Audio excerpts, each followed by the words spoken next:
Welcome again. In this video, I am going to tell you something about the modal auxiliary verb.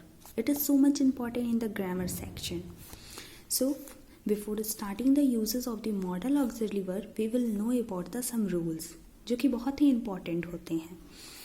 पहला है हमारा modal auxiliary verb. Here the A denotes the auxiliary. Don't be confused.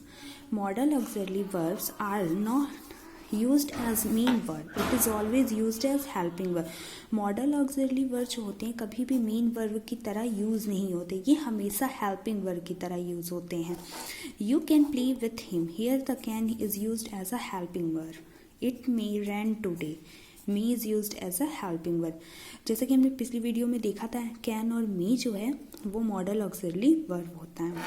The second rule is modal auxiliary verb have no first form, second form, third form, fourth and the fifth form of the verb. It means modal auxiliary verb का जो form होता है वो कभी भी first form second form ऐसे form में नहीं होता है. ये it is always same for the singular and plural subjects. ये हमेशा सिंगुलर हो या प्लूरल सब्जेक्ट हो, इन दोनों के लिए ही सेम रहता है. इनका फॉर्म कभी चेंज नहीं होता. कैन है तो कैन ही रहेगा. ऐसा नहीं है कि सिंगुलर ही के साथ लगा तो कैन हुआ और दे के साथ लगा तो कैंस हो गया. Don't be confuse for this. You can write a letter. तुम लेटर लिख सकते हो. कैन यहाँ पे वैसे ही यूज़ हुआ है. यहाँ भी देखेंगे they can write a letter, can वैसे ही यूज़ हुआ है. She can write a letter, can वैसे ही हुआ है. सी जो है सिंगुलर है, यू और दे जो है प्लूरल है. थर्ड है generally the first form of the main verb is used after the model auxiliary verb. हमेशा जो मॉडल ऑक्सिलरी वर्ब होता है उसके बाद हमेशा समानता जो कह सकते हैं हम कि मेन वर्ब की फर्स्ट ही फॉर्म का यूज़ होता है. जैसे ही कैन प्ले, तो ये सही है. ही कैन टू प्ले ये गलत होगा, टू का यूज़ नहीं होगा, प्ले का यूज़ होगा. Ought to is used, ought के बाद हमेशा टू का यूज़ होता है. ये हमेशा माइंड में रखना चाहिए. कैन कोड के साथ तो नहीं यूज़ होगा लेकिन ऑट के साथ हमेशा टू का यूज़ होगा. You ought to read this novel, तुम्हें ये बुक पढ़नी चाहिए. एडवाइस यहाँ पे सलाह देने का काम जो है वो ऑट के जरिए किया जा रहा है. आई होप आपको rules of model auxiliary verb का समझ में आ गया होगा. अगर आपको कोई भी कन्फ्यूज़न रहती है तो आप मुझे कमेंट बॉक्स में पूछ सकते हैं. Now I'm moving on the next topic, that is the uses of the modal auxiliary verb. MAV I have written in the short form, so confuse मत होइएगा. ये है modal auxiliary verb. सबसे पहले हम यूज़ जानेंगे यूज़ ऑफ कैन. कैन तो हम भी जानते हैं कि सिंपली हम सकना या फिर सकता ऐसे कहते हैं. अब यहाँ पे हम जानेंगे कैन का एक्चुअली किस जगह पे यूज़ करते हैं. बहुत लोग होते हैं सेंटेंस बोले कहीं भी कैन कोड लगा दिए, लेकिन नहीं, ये यहीं पे हमारा गलत हो जाता है. इसी के लिए हमें जानना बहुत ज़रूरी है कि कैन कहाँ पे यूज़ होगा. हम कैन का पहले यूज़ देखते हैं. ये पावर, एबिलिटी और कैपेसिटी, इन तीनों को एक्सप्रेस करने के लिए यूज़ किया जाता है. जहाँ पे पावर का मतलब शक्ति होता है, एबिलिटी योग्यता, कैपेसिटी क्षमता. इन तीनों को किसी भी सेंटेंस के जरिए हमें एक्सप्रेस करना होगा तो हम कैसे कैन का यूज़ करेंगे. You can solve this question, तुम इस क्वेश्चन को सॉल्व कर सकते हो. He can move this table, वह इस टेबल को मूव कर सकता है. यू कैन स्पीक इंग्लिश, तुम इंग्लिश बोल सकते हो. ये क्या दिखा रहा है कि जो भी यहाँ पे हमारा पर्सन है उसकी पावर, एबिलिटी और कैपेसिटी को शो कर रहा है ये सारे एग्जाम्पल. तो हमने यहाँ पे यूज़ किया है कैन का. सेकेंड जो है ये हैबिट और नेचर, आदत और स्वभाव को दिखाता है.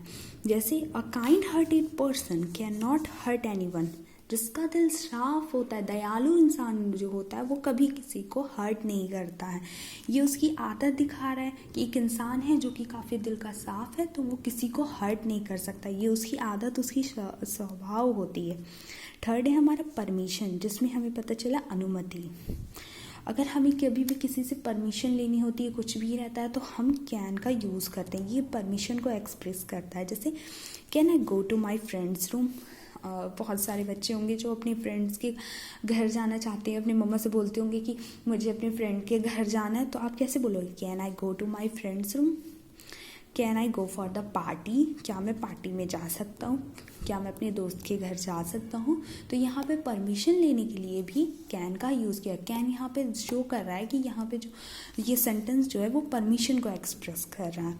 फिर थ्योरेटिकल पॉसिबिलिटी, कुछ संभावनाएं होती हैं जो सिर्फ बोली जा सकती है, प्रैक्टिकली तो नहीं है, दिखाई नहीं जा सकती, लेकिन थ्योरेटिकली हमें बोली जा सकती है। तो हम उसको भी दिखाने के लिए, एक्सप्रेस करने के लिए कैन का यूज़ होता है। इट कैन बी डेंजरस, यह खतरनाक हो सकता है। जैसे हमने देखा होगा हमारे घर में इलेक्ट्रिसिटी है, हम ऐसा भी कह सकते हैं electricity can be dangerous, electricity danger. अब हम दिखा तो नहीं सकते ना कि हाँ इलेक्ट्रिसिटी कैसे डेंजरस, बट हम उसी संभावना दिखा सकते हैं कि हाँ इलेक्ट्रिसिटी डेंजरस हो सकती है आपके लिए। तो यही सारी चीज़ें जो है यूजेस ऑफ कैन है। पावर, एबिलिटी, कैपेसिटी को शो करने के लिए, हैबिट और नेचर को शो करने के लिए, परमिशन को शो करने के लिए, थ्योरेटिकल पॉसिबिलिटी को शो करने के लिए। Now the next form is the use of could. Could can say मिलता जुलता ही लग रहा है, यस, ये उसी का ही एक पार्ट है, लेकिन इसका यूज कैसे होता है अब हम देखेंगे यहाँ पे। It is the past form of can. Could जो होता है वो कैन का पास्ट फॉर्म होता है। It is use in the indirect speech. बहुत सी आप लोगों में से कई लोगों ने नरेशन पढ़ा होगा, आप लोगों ने देखा ही होगा कि नरेशन में जब इनडायरेक्ट स्पीच होती है तो वो कुछ इस टाइप की होती है। तो उसमें वहाँ पे जब हम वहाँ पे जो सेंटेंस रहता है उसमें हम मॉडल ऑक्सिलरी वर्ब कुड का यूज़ करते हैं। जिस हिसाब से सेंटेंस रहेगा उस हिसाब से, इसे भी हम कवर करेंगे जल्दी। ये जो पास्ट फॉर्म ऑफ कैन होता है इनडायरेक्ट स्पीच में यूज होता है। जैसे ही see that he could solve that, उसने कहा कि वह ये क्वेश्चन सॉल्व कर लेगा। फिर पास्ट एबिलिटी, कैपेसिटी और पावर को दिखाने के लिए कैन क्या था, वो एबिलिटी, कैपेसिटी और पावर अभी की जो थी उसको दिखा रहा था प्रेजेंट फॉर्म में। ये पास्ट है, ये पास्ट फॉर्म ऑफ कैन है, तो यानी कि ये पास्ट की चीज़ों को ही डिनोट करेगा। है तो सिमिलर टू कैन बट उसकी पास्ट चीज़ों को डिनोट करेगा। जैसे यहाँ पे कह दिया he could swim across the river when I was here. I could swim across the river when, वो कह रहा है जब मैं छोटा था तब मैं रिवर के उस पार तैर के चला जा सकता था, राइट। यहाँ पे उसकी पास्ट की क्षमता को दिखा रहा है, वो बता रहा है कि मैं जब छोटा था तो मैं चला जा सकता था। तो ये उसकी पास्ट की चीज़ों को डिनोट करा। पोलाइट रिक्वेस्ट और परमिशन के लिए, उसमें भी था, हमने कैन में भी पढ़ा था कि परमिशन को वहाँ पे डिनोट करता है।